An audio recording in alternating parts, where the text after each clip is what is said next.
네, 오늘 말씀 전하겠습니다.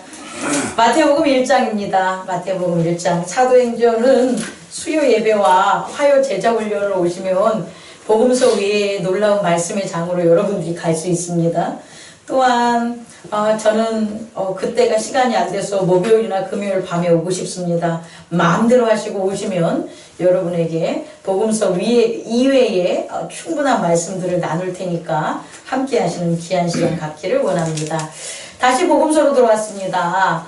이 마태복음 1장이 주는 오늘의 의미를 오늘 모두 하나님이 함께 하시는 임마누엘의 축복 속에 우리가 나누기를 바랍니다. 우리 한번 다시 인사합시다. 임마누엘. 임마누엘. 하나님이 여러분과 함께 하십니다. 하나님이 여러분과 함께 하십니다. 자, 이것을 증언하는 게 바로 마태복음입니다. 임마누엘, 하나님이 우리와 함께 하십니다. 라를 증언하는 게 뭐라고요? 마태복음의 주제다라고 시작하시면 됩니다.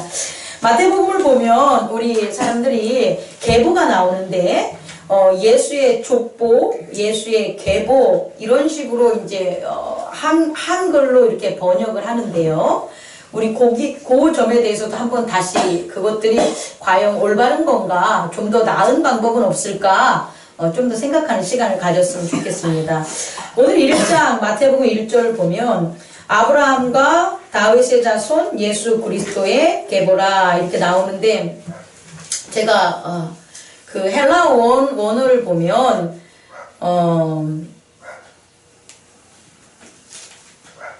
까먹은 거지? 까먹은 거지. 가만히 있어. 왜 까먹었지? 여기서 뭐라고 나오냐면 비블리오, 게네세우스, 그 다음에 예수 그리스도, 피우, 다비드, 아브라함 이렇게 나와있어요. 뭐냐면 이걸 외우기가 왜 이렇게 힘들어? 비블리오 하면은 뭐냐면 우리가 바이블이라고 하죠, 성경을. 그러니까 바이블의 원어가 그대로 나온 거예요. 바이블이라는 건 비블리오라는 그 원어, 다시 말해 책이라는 건데, 비블리오는 파피루스에다 우리는 글을 썼잖아요, 옛날에. 그래서 책이다 이 소리예요. 책이다, 비블리오, 성경이다. 뭐냐면 게네세우스, 이건 뭐냐면 비롯되다, 근원이다라는 뜻이가 되겠죠. 근원이다, 근원인 책이다. 그럼 근원인 책이 뭐냐 그랬더니 예수 그리스도 이렇게 나오고, 여기서 뭐라고 했다고? 데비드. 피우하면 아들이란 뜻이에요. 아들. 그러니까 다비드의 아들, 다윗의 아들이자 아브라함의 아들. 아유, 헬라어 초급이라서 그래. 이제 알파벳 헬라어 떼어가지고 제가 잘 못 외우는데 봐주세요. 마태복음 쭉 뛰면서 헬라어 같이 공부하니까 뛸 때 되면 좀 나아지지 않을까요? 그래서 이것을 직역하면 다비드의 아들과 아브라함의 아들 예수 그리스도의 근원의 책이다 이렇게 되잖아요. 근데 조금 우리가 여기서 이제 문제 제기를 해야 되는 게, 우리가 계보라고 하면 계보가 성경에 세 군데가 나오는데, 창세기 5장 1절을 보면 아담의 계보가 나와요. 아담이 가인과 아벨을 낳았지만 가인은 타락하고 아벨은 죽었기 때문에 셋으로 갔죠. 가인이 셋을 낳고, 셋이 누구를 낳고 이렇게 나와요. 그러면 계보라고 하면, 족보라고 하면 위부터 어떻게 되는 거예요? 아래로 이렇게 내려오는 거잖아요. 그러니까 아담이 아빠야. 그리고 셋이 아들이야. 그러니까 위부터 이렇게 내려오는 게 계보인데, 오늘 신약 성경을 보면 과연 이렇게 위부터 내려오는 거냐? 우선 물론 마태복음을 보면 그 위부터 내려오는 게 보이죠? 마태복음 우리가 오늘 읽은 거 보면 아브라함부터 위부터 이렇게 내려오죠. 그런데 누가복음 3장 23절을 보면 또 계보가 나오는데, 그 계보는 거꾸로 올라가요. 거꾸로 예수부터 요셉부터 이렇게 올라가요. 그렇게 쭉 올라가서 어디로 가냐? 아담의 아버지 하나님까지 올라가요. 그럼 이제 계보라고 하는 게 우리가 생각할 때 첫 번째 위로부터 이렇게 쭉 내려오는 거 우리는 족보라고 했는데, 이게 족보가 인간 사회에서는 위부터 아래로 내려오는 걸 족보라고 하지만 사실상 오늘 누가복음에서 본다, 오늘 마태복음이나 누가복음에서 본다면 아래부터 위로 올라가잖아요. 이런 족보가 어딨어? 제가 얘기하고 싶은 건 이런 족보가 어딨어요? 이런 족보는 없죠. 그죠? 그렇다면 우리가 성경에서 말하는 이 족보의 의미, 계보의 의미는 우리가 생각하는 우리의 에고의 세상에서 우리의 어떤 역사적, 사회적, 문화적으로 생각하는 족보와의 개념하고는 분명히 뭐 해야 되냐? 달라야 돼요. 달라야 돼요. 그럼 그 달라야 되는 그 이유를 제가 여러분들에게 전해준다면 여러분 할아버지 기억하세요? 할아버지는 기억하죠. 그 할아버지 기억하세요? 모르죠. 그 다음부터는 그 할아버지에서 여러분의 할아버지 쭉 시조가 누군지 아세요? 아니 그냥 뭐 박혁거세 뭐 김수로 왕 이런 거 말고 여러분이 실존 속에서 믿는 그 여러분의 역사 속에서 믿는 그 시조 비기닝 그 분이 여러분의 인생을 통치하시냐고요. 안 하죠. 이게 차이점이라는 거예요. 이게 차이점. 다시 말해서 성경에서의 계보와 우리 인간들의 계보와의 차이점을 보면 인간들의 계보는 조상이 죽었어.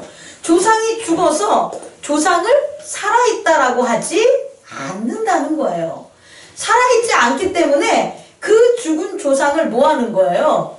기억하려고 그것들을 갖다 쭉 위부터 이렇게 나열을 해서 오늘날 자기의 순서대로 썼다면 지금 신약성경과 구약성경에 있는 계보는 이스라엘의 역사를 나타내는 게 아니라는 거예요. 이스라엘의 누구누구 다음에 누구누구가 났고 누구누구가 났어. 그래서 역대하나 열왕기상에 있는 거랑 틀려. 그러니까 성경은 잘못된 거야.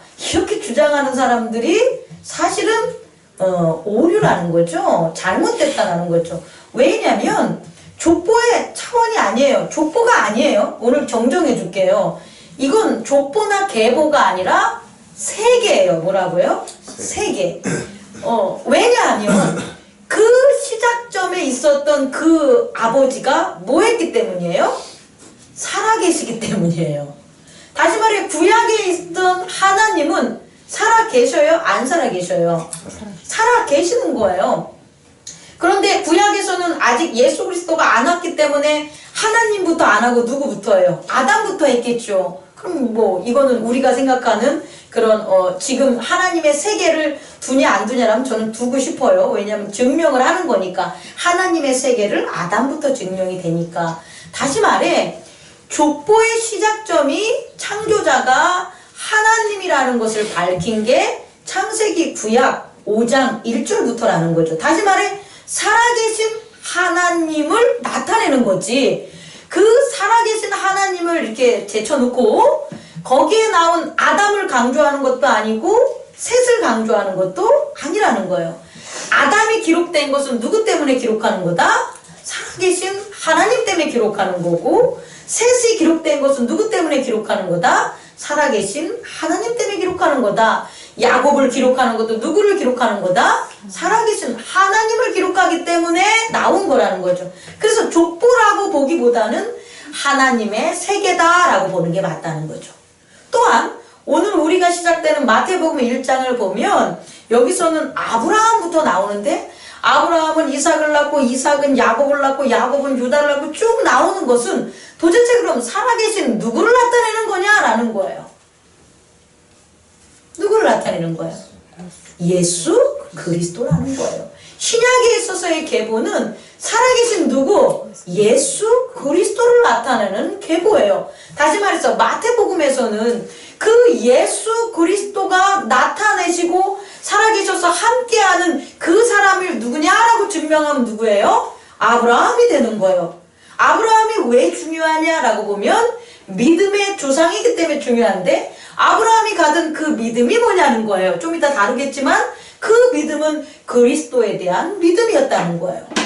그러면 아브라함을 입은 이삭에 대한 믿음은 누구에 대한 믿음이냐? 그리스도에 대한 믿음이라는 거예요. 그리고 그것이 쭉쭉쭉쭉 나와서 누구까지?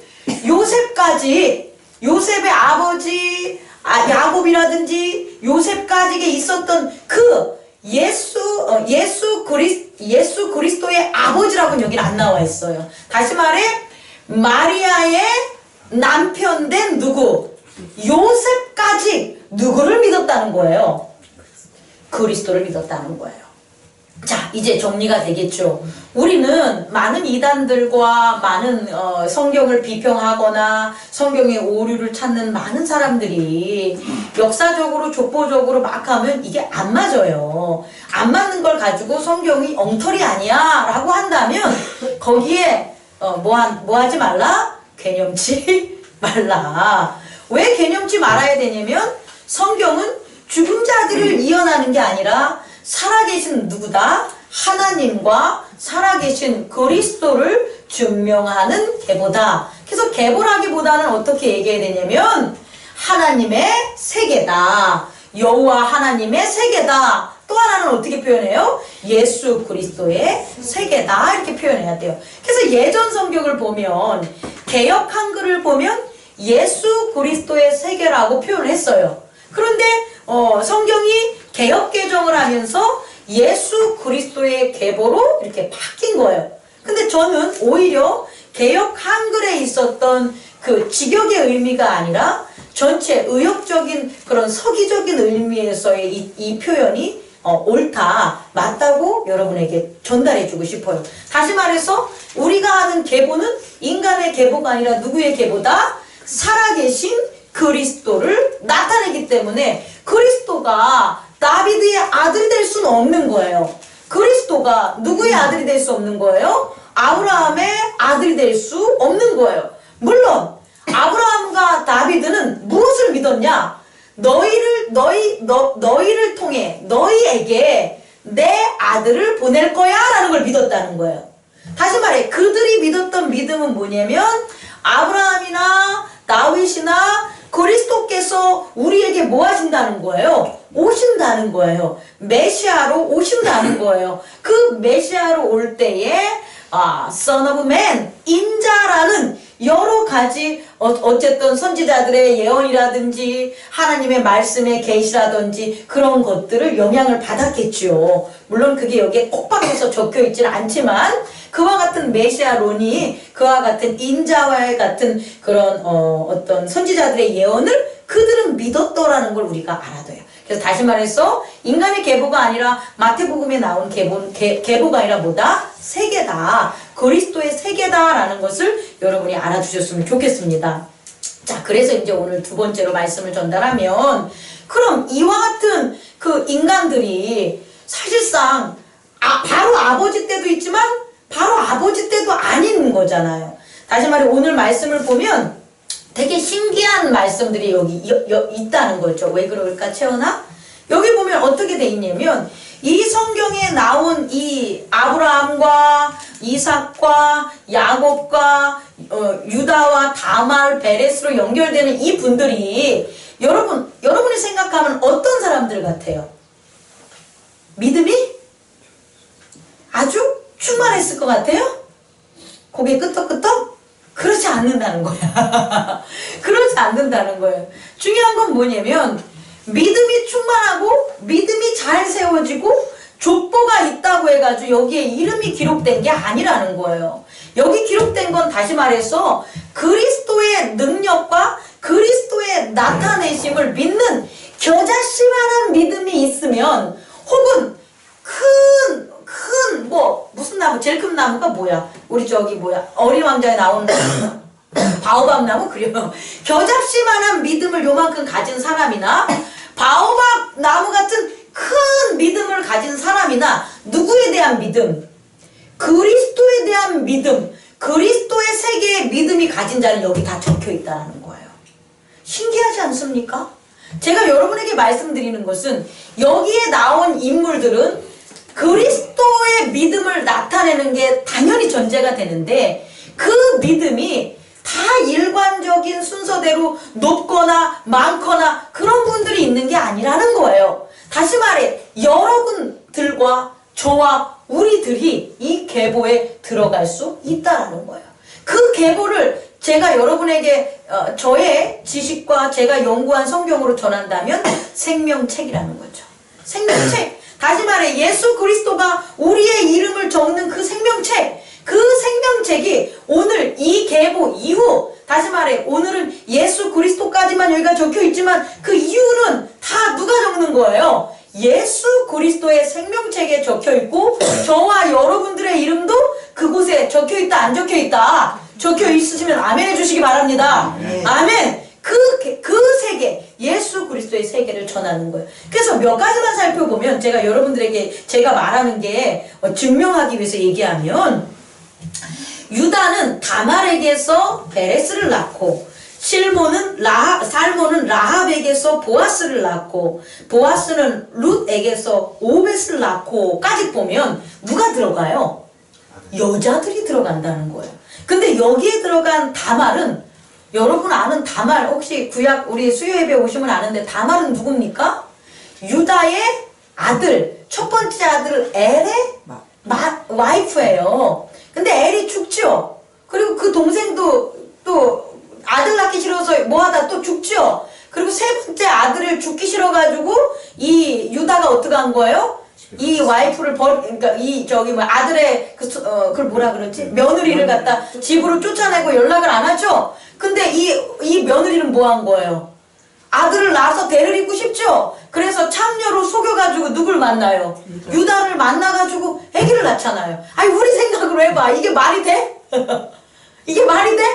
이 다말을 갖다 우리의 도덕적 윤리적인 걸로 생각을 한다면 이건 말이 안 되지. 그 여자로부터 도대체 왜 아기를 낳아야 되는데 시아버지랑 생긴 그 아들이 왜 베레스와 세라가 왜 이 계보를 이어야 되냐는 거예요. 그런데 그렇게까지 그리스도는 뭐 한 거예요?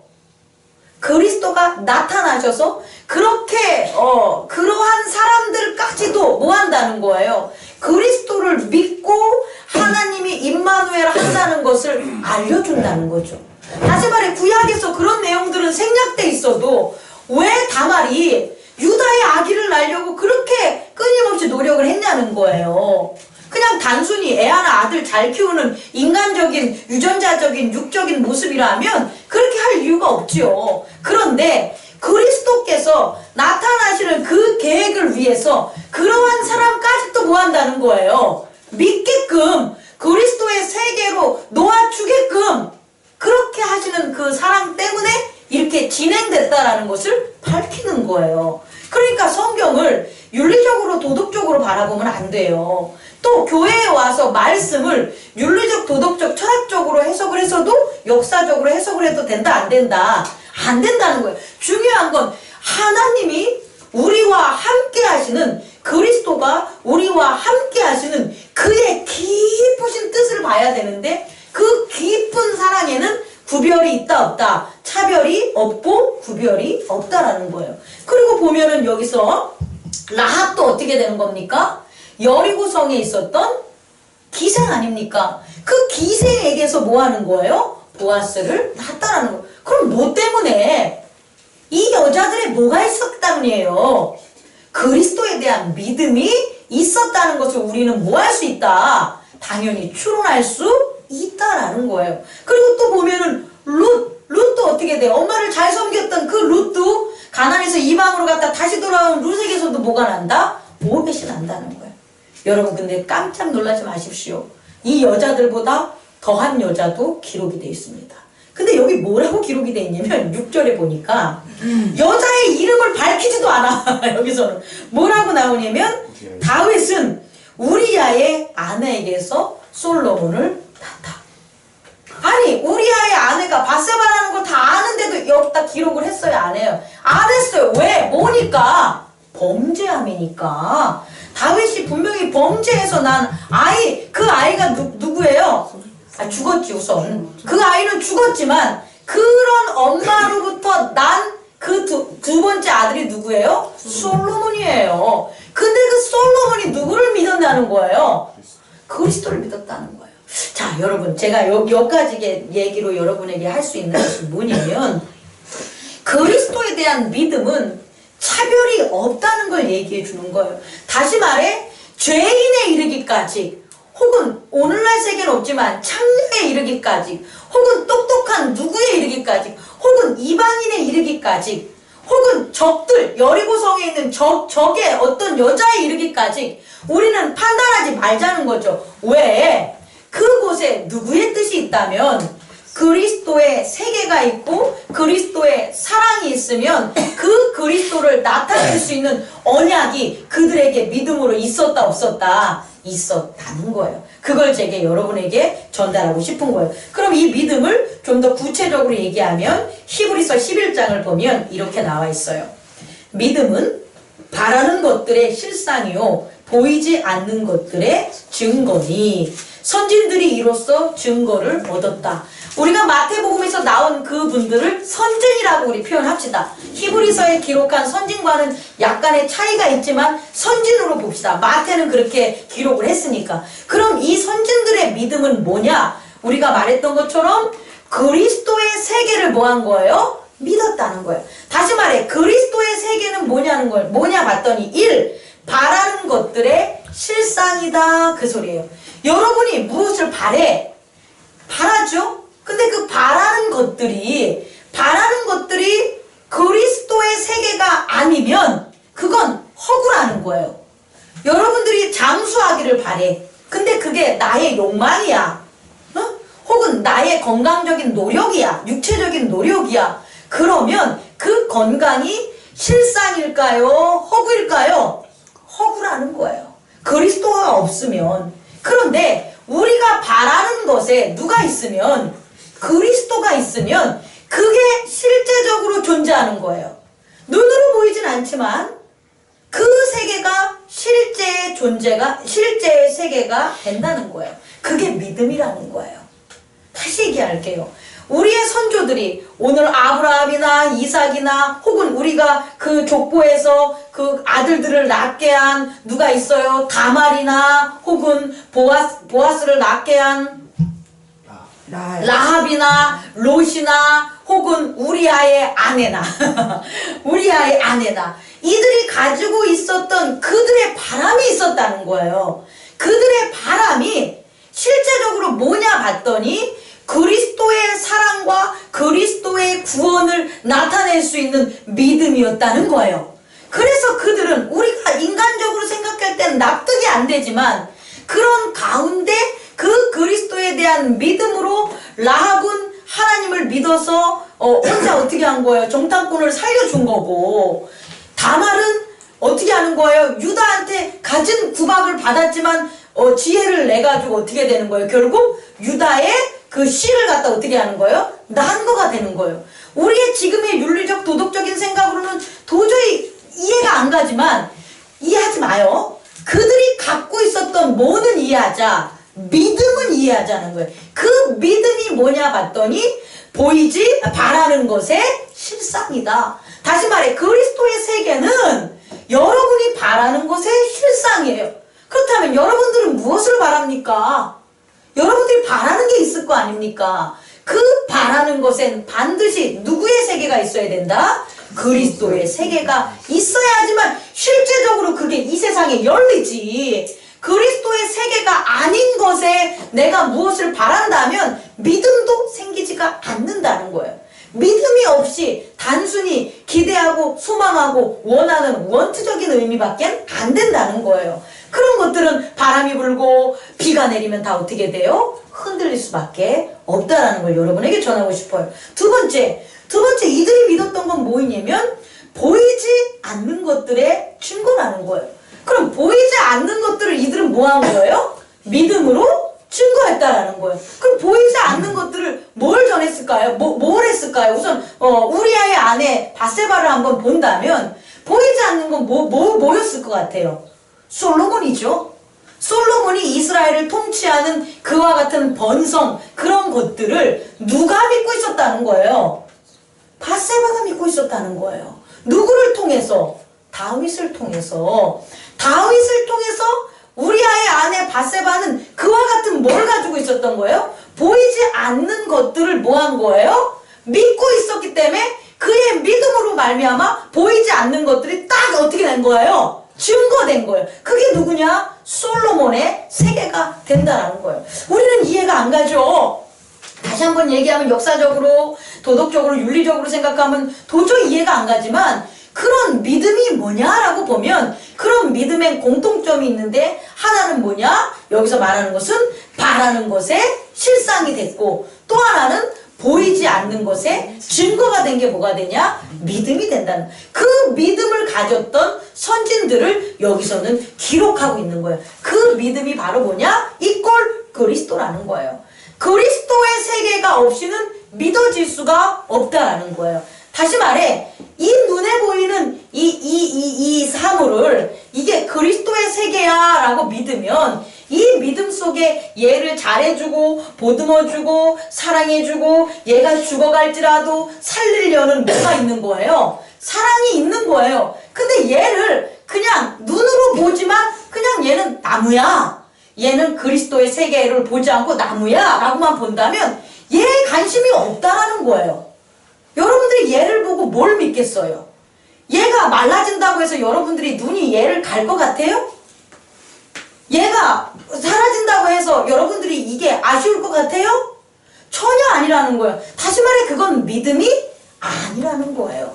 여러분, 근데 오늘 마태복음을 보면 믿음의 계보, 다시 말해서 아니 믿음의 계보 이거 내 입에 뱉는데 이런 말도 하면 안 되는데 믿음의 세계, 다시 말해 그리스도의 믿음의 세계에 있는 사람들이 이렇게 뭐 한 거예요? 나타났다는 거예요. 그렇다면 세 번째, 이런 믿음의 세계가 이렇게 나타난 것은 그냥 그들이 하고 싶어서 하는 게 아니라 단순히 뭐가 있어야 되냐면 바라는 것들이 있어야 되는 거죠. 그죠? 다시 말해 눈으로 보고 귀로 듣는 게 아니라 우리의 에고가 우리가 바깥 세상에서 외연의 세계에서는 전혀 찾아볼 수 없는 내면의 세계에 대한 띵킹이라든지 호프라든지 이런 것들이 있다라는 거예요. 그게 바로 내면의 세계가 분명히 뭐 한다는 거예요? 존재한다라는 거예요. 또 하나는 것은 또 뭐라 그러죠?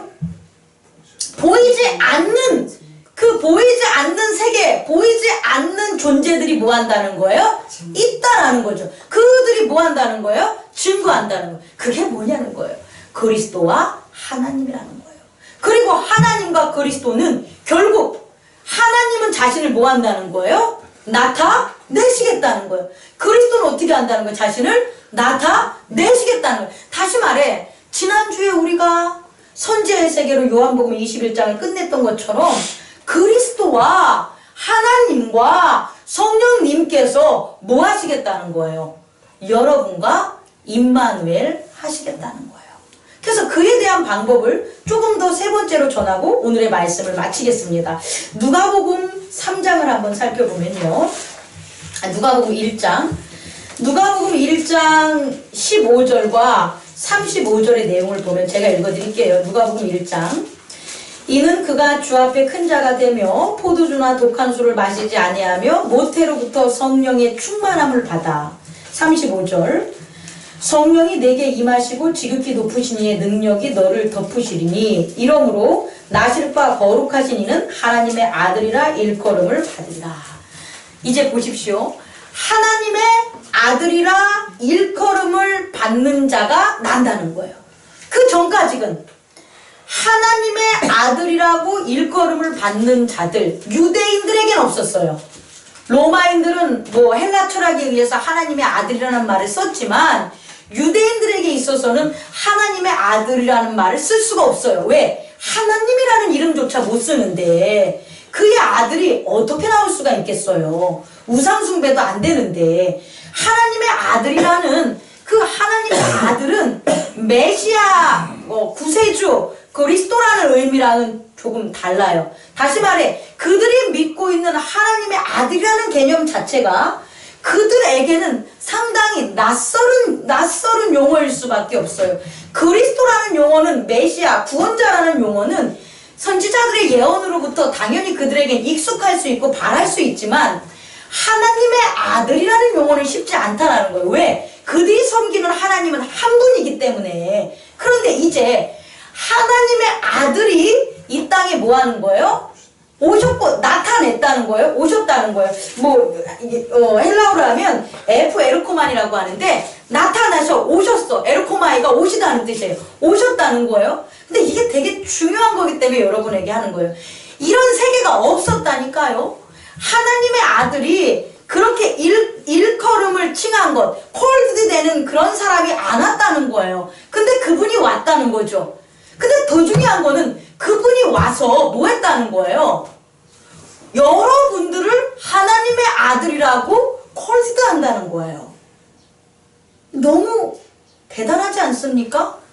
다시 말해, 이와 같은 그리스도의 세계와 여호와의 세계는 그 결과가 있는데, 그 완성이 있는데, 그 완성이 뭐냐면 하나님의 아들이라 일컬음을 받게 한다는 거예요.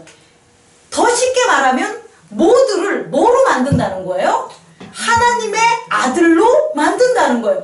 하나님의 아들로 거듭 태어나게 하는 게 바로 그리스도의 세계와 하나님의 세계가 되는 거예요. 그리고 그게 무슨 세계냐? 믿음의 세계가 되는 거예요. 그럼 여러분들의 믿음의 세계의 궁극적인 완성은 뭐야 되냐면 하나님을 믿습니다.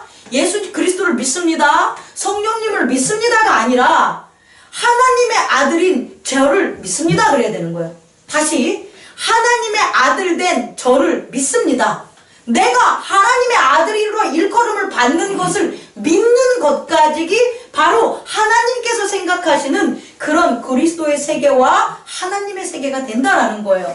여러분 이해하실 수 있으시겠죠? 그럼 그런 세계가 어떻게 일어났냐 보니까 두 가지 방법으로 이루어졌어요. 근데 첫 번째는 뭐냐면 성령의 충만함이라는 거예요. 성령이 충만하면 그 성령의 충만함을 가운데 성령의 충만함은 홀리 스피리트가 되는 거죠. 거룩한 영이 우리 안에 내면의 세계에 임재하면 하나님의 세계를 열린다는 거예요. 근데 그게 제한적이었다라는 거예요. 거룩한 영이 우리 안에 오려면 그게 그렇게 쉽지가 않아요. 왜? 우리 안에 뭐가 사라져야 되니까? 죄가 사라져야 되는데. 근데 죄가 여전히 계속해서 생기는데 어떻게 홀리 스피리트, 거룩한 영이 우리에게 있으실 수가 있겠냐는 거예요. 없겠죠. 그래서 몇몇 사람들, 특히 선지자들 무리라든지 엘리사라든지 아브라함이라든지 이런 계보를 잇는 사람들에게는 그런 성령의 임재함이 있었기 때문에 그와 같은 언약의 믿음이 생겼더라면 이제는 그것을 확장시키는 일이 이제 벌어지는데 거기 전에 세례 요한과 예수님의 차이를 본다면 세례 요한은 거룩한 성령이 임해서 태가 닫힌 엘리사벳과 샤가라를 뭐 한 거예요? 태를 열린 거예요. 다시 말해 거룩한 성령이 무슨 일을 하냐면 임신하지 못하게 하는데 임신을 하게 하는 거예요. 거룩한 성령이기 때문에 가능하다고 그것을 믿어야 되는 거예요. 근데 이것을 믿는 자는 태가 닫히고 불임인 여자라고 할지라도 어떻게 된다? 임신할 수 있는 거예요. 왜 임신할 수 있다고요? 믿었기 때문에, 믿음 때문에. 무슨 것? 보이지 않는 세계. 또 하나는 바라는 것의 실상인 믿음을 뭐 했기 때문에 내가 가졌기 때문에 그 일이 뭐 하는 거예요? 이루어질 수 있는 거예요. 그래서 이루어진 게 누구냐? 바로 세례 요한의 탄생이라는 거예요. 세례 요한의 아버지인 엘리사벳과 누가? 샤가라가 이 성령이 임하시면 하는 걸 안 믿었어. 거룩한 영이 임하면 이런 일이 벌어지는 그 믿음의 실상의 세계를 안 믿었어. 그럼 이들에게선 세례 요한이 나올 수 없다라는 거예요. 제가 여러분들에게 드리고 싶은 것은 우리에게도 마찬가지라는 거예요. 우리도 거룩한 성령이 임하면 애기 가질 수 있어. 어떠한 일이 있어도 이거 하신다면 뭐 하는 거예요? 그런 일들, 그 믿음이 가진 자에겐 그리스도의 세계가 뭐 한다? 열려서 이루어진다라는 거예요. 거기에 대해서는 애기만이겠습니까? 사업도 돼요. 송사도 돼요. 병도 돼요. 가난하면서 부자 되는 것도 돼요. 다 돼! 이 세상에서 이루어졌을 때 육체적인 어떤 자연적인 것에서 안 되는 모든 것들을 뭐만 있다면 홀리 스피리트가 와서 해준다는 그 보이지 않는 것의 실상과 바라는 것의 실상과 보이지 않는 것의 증거라는 그 믿음만 가진다면 그리스도의 세계를 믿는다면 그것이 뭐한다? 이루어진다라는 거예요. 두 번째, 그런데 이게 이루어졌어요. 근데 어떻게 이루어졌냐? 마리아는 대단한 거예요. 어떻게 이루어졌냐면 마리아는 시작할 때 마리아 역시 우리가 천주교가 아니니까 마리아에 대한 그런 관심이 별로 없잖아요. 근데 저는 되게 요번 한 주 동안 되게 묵상하고 조금 연구도 하고 고민도 하고 여러 가지 했는데 마리아를 성모 마리아라 그러잖아요. 저는 이건 잘못된 표현이라고 봐요. 마리아는 아이를 임신했다고 해서 성모가 되는 건 아니에요. 그러면 그리스도의 믿음을 가진 여자들은 다 성모가 돼야 되게? 그렇지 않잖아요. 마리아는 성자가 돼야 된다고 저는 믿어요. 아들 자자로 써서. 다시 말해 예수 그리스도의 죽으심과 부활을 믿는 초기 기독교의 사도들 중에 하나로서의 위치를 마리아가 차지했기 때문에 성자의 칭호를 베드로나 요한이나 빌립같이 줘야 된다고 봐요. 그런데 그가 예수 그리스도를 잉태했다는 것만으로 성모를 준다는 건 말이 안 되는 거예요. 잉태한 거는 그러면 제가 전달하는 건 마리아의 능력이 아니었다라는 거잖아요. 잉태는 오늘 보면 어떻게 되냐면 성령이 내게 임한 거예요. 누구처럼? 샤가라처럼, 엘리사벳처럼 우선 성령이 임했어요. 근데 샤가라는 성령이 임하고 샤가라의 그와 같은 육적인 생물학적 DNA가 사도 요한을 낳게, 사도 요한이 아니라 세례 요한을 낳게 했다면 이 마리아는 성령이 임재하셔가지고 깨끗하게 하시고 그 다음에 누가 여기서 보니까 지극히 높으신 이의 능력 뭐라고요? 지극히 높으신 이의 능력이 임한 거예요. 이 능력은요 권능, 권세 이런 말로 신약성경에 세 번 정도 나오는데 이게 뭐냐면 예수님께서 바알세불 논쟁이 있었을 때 하나님의 영이 내게 임하면 너희에게 임하면 이렇게 너희들이 권능을 얻고 뭐 할 수 있고 이 땅끝까지 전하는 그때의 권능도 바로 이 단어가 되는 거예요. 다시 말해 여기서의 이 권능은 뭐냐면 우리가 예수 그리스도의 십자가에 못 박혀 돌아가신 다음에 그 십자가에 돌아가신 분을 누가 살렸다? 하나님의 영이 살렸다 이렇게 얘기하잖아요. 그 하나님의 영이 바로 뭐냐? 이 능력이라는 거예요. 이 하나님의 영이 성령과는 별개, 성령과는 차이가 있는 성부가 어떻게 하셨다는 거예요? 성령과 함께 그 자리에 마리아의 태에서 누구를 만든 거다? 예수 그리스도를 만드신 거예요. 그래서 예수님은 성령으로 잉태한 거예요. 자, 이제 보세요. 세례 요한은 뭐에 충만했어요? 성령으로 충만했지만 성령으로 잉태된 자는 아니죠. 그런데 그에게는 뭐가 있어요? 성령으로 충만한 내면의 세계가 있죠. 자, 예수 그리스도는 무엇으로 잉태가 됐어요? 성령으로 잉태가 됐어요. 성령으로 잉태된 사람들은 성령이 보게 만들어요. 그래서 예수 그리스도를 증언한 세례 요한은 세례 요한 성령이 증언하는 게 되는 거죠. 그리고 세례 요한이 증언한 건 뭐냐면 그가 오면 나는 그분이 어떻게 생겼는지도 모르지만 그는 나보다 능력이 많으시다. 그래서 나는 그의 발의 신의 끈도 꿰거나 풀지 못할 정도로 나는 능력이 없다 이 소리잖아요. 근데 그분은 와. 근데 그분이 오는 걸 어떻게 증언해? 봤더니 뭐로 증언해요? 성령이 비둘기같이 그분에게 임하면 이렇게 나와요. 그럼 누구는 볼 수 있다라는 거예요? 세례 요한이 성령이 임함을 보는 거예요. 예수를 보는 게 아니라고요. 예수라는 그런 사람이나 누구는 여러 명이 돼도 성령이 임하지 않으면 그건 아니라는 거예요. 그런데 성령이 충만한 세례 요한은 누구를 볼 수 있다? 성령이 임한 걸 볼 수 있다라는 거예요. 그래서 세례 요한이 성령의 증언자가 된 거예요. 사실은 세례 요한이 증언한 게 아니라 누가 증언한 거예요? 성령이 증언하기 시작한다는 거예요. 그리고 그때에 예수님도 자기가 세례를 받으시면서 마태복음의 세례 장면 살펴보면 자기에게 임한 성령을 누가? 자기 자신이 예수님 자신이 자기에게 임한 성령을 보세요. 그 더 이상 그건 그때 가서 얘기해 줄게요. 다시 말해 뭐냐면 제가 얘기하고 싶은 것은 이 하나님께서 하시려는 그리스도의 세계와 제가 다음까지 흘려가면서 지금 전하는 이 세계를 이게 단돈 10원에 바꿔먹을 세계가 아니라는 거예요.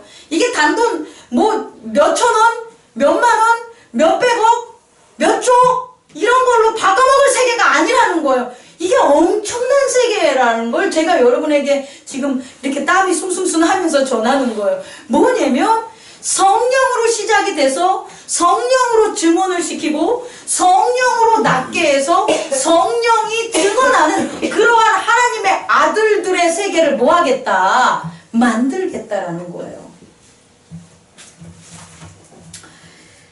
그래서 잠깐만요. 이거 제가 그래도 오늘 많이 준비했으니까 이걸 좀 봐야 돼. 봐야 되는데 눈에 훅 들어오는 게 없네. 마태복음 1장 23절 임마누엘이라는 게 누가복음 1장 이제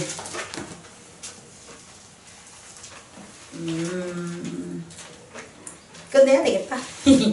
끝내겠습니다. 오늘 이 내용들이 쭉 적었는데 너무 벅차다. 찾았다. 사도행전 1장 8절. 사도행전 1장 8절 한번 보십시오. 이것만 전하고 빨리 끝낼게요. 사도행전 1장 뭐라고요? 자, 우리 다 함께 읽어봅시다. 사도행전 1장 8절. 시작. 오직 성령이 너희에게 임하시면 너희가 권능을 받고 예루살렘과 온 유다와 사마리아와 땅끝까지 이르러 내 증인이 되리라 하시니라. 누가? 예수님. 아니 너희들이 우리가요. 우리가 성령이 우리에게 임해요. 어떻게? 예수 그리스도를 사랑하면 예수 그리스도가 하나님의 아들이라는 것을 믿어야 돼요. 하나님의 아들, 어떻게 잉태된? 성령이 오시고 지극히 높으신 분의 능력으로 잉태됨을 믿으니까 그 세계에 살았던 성령이 누구 안에? 우리의 내면의 세계에 오신다는 거예요. 이해하실 수 있으십니까? 다시 말해 성령은 내가 갈게, 니네 문 열어놔라, 이게 아니에요. 책 읽어서 성령 믿어요, 성령 오세요, 제가 뭐 해야 되는데 성령 오세요, 이게 아니라 성령으로 충만하고 성령으로 잉태된 자를 믿음으로 말미암아 우리가 성령이 내면의 세계를 열어놔야 되는 거예요. 그 보이지 않는 성령의 세계를 믿는 거죠. 그러면 그 성령이 우리에게 뭐 하는 거예요? 임하시면, 이제 이거는 임한다는 건 세례 요한처럼 그냥 충만함이에요. 근데 이게 아니라 성령 세례를 받는 거야. 성령 충만이 아니라 성령 세례는 뭐냐면 다시금 뭐 하는 거예요? 태어나는 거예요. 다시금 태어나는 거듭남. 다시 말해 마리아를 뭐 했던? 힘들지, 미안해. 마리아를 임신시켰던 그 권능이 우리한테 뭐 하는 거예요? 임해요. 다시 말해 하나님의 그 영이, 하나님의 권능이, 성부의 사랑이 여러분 안에 내주하는 그 성령과 하나가 돼서 우리를 어떻게 만드는 거다? 하나님의 아들로 거듭나게 만드는 거예요.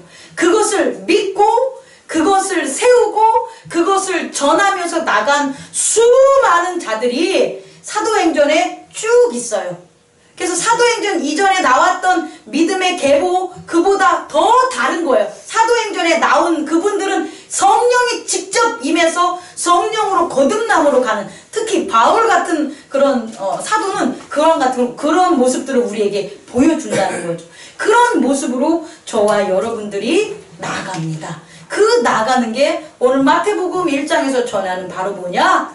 임마누엘이라는 거예요. 하나님이 우리와 함께 하신다. 우리가 하나님과 하나가 돼서 하나님의 아들로서 증언되는 그와 같은 삶, 그와 같은 영생이 저와 여러분에게 있음을 믿습니다. 기도하겠습니다.